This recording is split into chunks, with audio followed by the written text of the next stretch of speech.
নারী শক্তি এগিয়ে যাচ্ছে এটা আর বলার অপেক্ষা রাখে না, কারণ আমাদের মুনিঋষিরা বলেই গিয়েছেন যে নারী শক্তি যদি এগিয়ে যায় এবং শিক্ষিত হন, তার থেকে বড় সমাজের উন্নয়ন আর কিছু হতেই পারে না।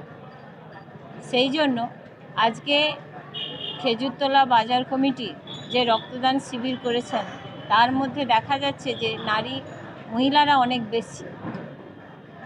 আমি পুরুষকে এ করে কিছু বলছি না, দেখছি যে নারীরা সব দিক থেকেই এগিয়ে যাচ্ছে।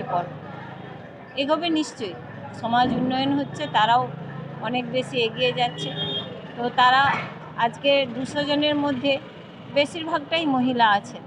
তো এই যে মহিলাদের সাড়া পাওয়া, রক্তদানের মতো একটা মহৎ কাজে তারা যে এগিয়ে এসেছেন, এর জন্য তাদেরকে আমরা ময়নার পক্ষ থেকে এবং জেলা পরিষদ পূর্ব মেদিনীপুর থেকে অজস্র ধন্যবাদ জানাচ্ছি।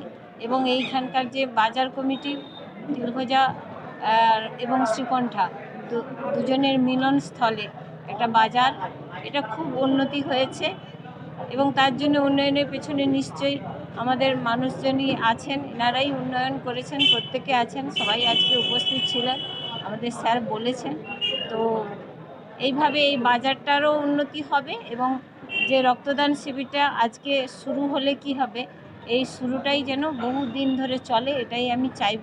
কারণ আমরা থাকি বা না থাকি, যেই আসুক, এই রক্তদান শিবিরটা প্রতি বছর, আজকের নয় প্রতি বছর এই দিনে যদি হয় খুবই ভালো হবে এবং স্থানীয় মানুষজন উপকৃত হবে। এই বাজারে তারা উপকার পাচ্ছে, আরও বেশি পাবে, এটাই আমার আশা।